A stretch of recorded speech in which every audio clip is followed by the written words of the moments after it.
Recebi uma proposta da empresa onde eu trabalhava há uns anos atrás para me tornar o responsável pela nova unidade em uma cidade em Minas Gerais. Mas para isso eu precisaria me mudar para lá.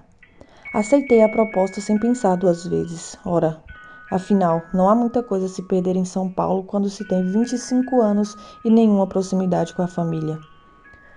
A cidade era bem pacata, tanto que, como nascida e criada paulista, me surpreendi em poder sair tranquilamente de madrugada, sem medo de ser assaltada e voltar a ver as crianças brincando na rua.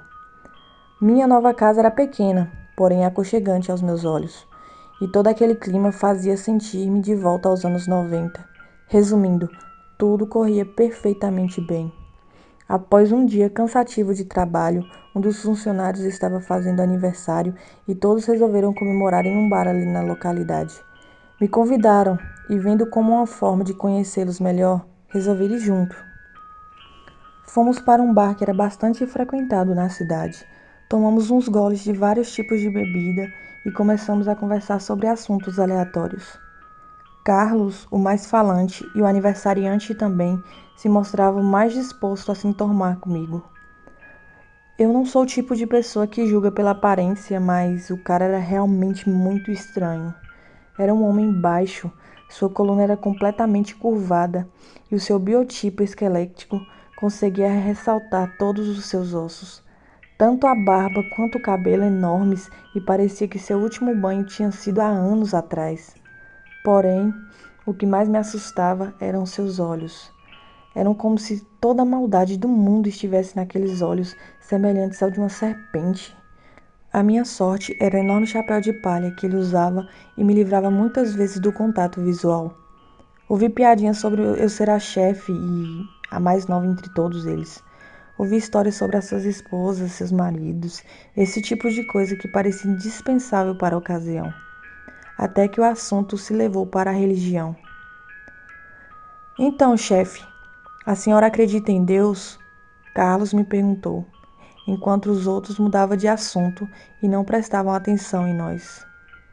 Não, mas respeito todas as religiões. Eu respondi, querendo encerrar logo a conversa. Não era meu assunto favorito e queria os olhos de Carlos longe de mim. Pois deveria acreditar. Ele deu uma risada mínima debochada, pegou uma faca que todos estavam utilizando para abrir castanhas e naquele momento eu congelei. Aqueles olhos doentios estavam completamente focados em mim e não havia o mínimo de brilho. Mesmo que ele olhasse para a luz, eu podia jurar que ele estava me ameaçando só com aquilo. Me levantei em praticamente um pulo, disse para todos que tinha assuntos para resolver e fui para casa, o mais rápido que pude. Nessa pressa toda, apenas em casa percebi que tinha esquecido minha jaqueta no bar. Mas na hora não fazia mais diferença, pelo menos eu tinha saído dali. Fui tomar um banho gelado e me convencia que o que tinha acontecido tinha sido coisa da minha cabeça. Quando escutei baterem na minha porta do banheiro, batidas fortes e estrondosas que conseguiam estremecer toda a porta. Me troquei o mais rápido que pude e abri a porta em seguida, com o pensamento de, se for para eu morrer agora, não tem muito o que fazer. Vou me defender com o quê? Contra alguém armado? Mas para minha surpresa não tinha ninguém ali. Peguei uma faca na cozinha e olhei todos os cômodos, mas não tinha ninguém. A porta principal estava trancada e as janelas intactas. Já estava começando a duvidar da minha sanidade, então eu fui logo dormir. Coloquei a culpa na bebida e deixei a faca embaixo do travesseiro caso realmente houvesse algo. Eu tinha o hábito de dormir de barriga para baixo, mas com o sono não aparecia de jeito nenhum. Resolvi me virar e ficar de frente para o teto. A visão que eu vi nunca mais vai sair da minha cabeça. Um ser completamente escuro e gigantesco estava agarrado no teto com suas unhas pontiagudas me observando. E quando percebeu que eu o notei, retorceu o pescoço para me olhar nos olhos e deu um sorriso que rasgou todo o seu rosto. Parecia gostar e se satisfazer de me mostrar aquelas centenas de dentes pontiagudos como os de tubarões. Eu não conseguia mover um músculo, mesmo que tentasse com todas as minhas forças. Nunca senti tanto medo na minha vida. A criatura rangia os dentes e se torcia pelo teto, enquanto os ossos da sua coluna rasgavam aquela pele obscura e fazia pingar um líquido negro que cheirava enxofre do seu interior. Quando aquilo se desprendeu do teto e veio rastejando rapidamente em minha direção, pude sentir meu coração disparando ainda mais. Ele me observava quando de repente vomitou um parasita no chão que agoniava e se contorcia. A criatura pegou em sua mão o parasita, que se parecia com uma larva, com uma cabeça que suportava apenas uma boca enorme cheia de milhares de pequenos dentes. Eu já não prestava mais atenção em muita coisa, além de tentar sair dali, mas era inútil. Aquele enorme ser abriu meu estômago com sua unha, enquanto eu só pude escutar o som da minha pele se rasgando e ver meus órgãos ficando expostos. Tudo doía, como se aquilo nunca tivesse fim, e eu só desejava a morte. A criatura colocou o parasita dentro dos meus órgãos e naquele momento eu acordei.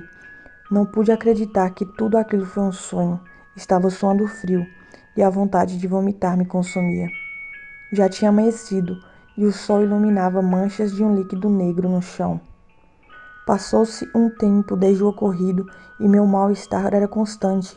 Sempre sentia dores no estômago.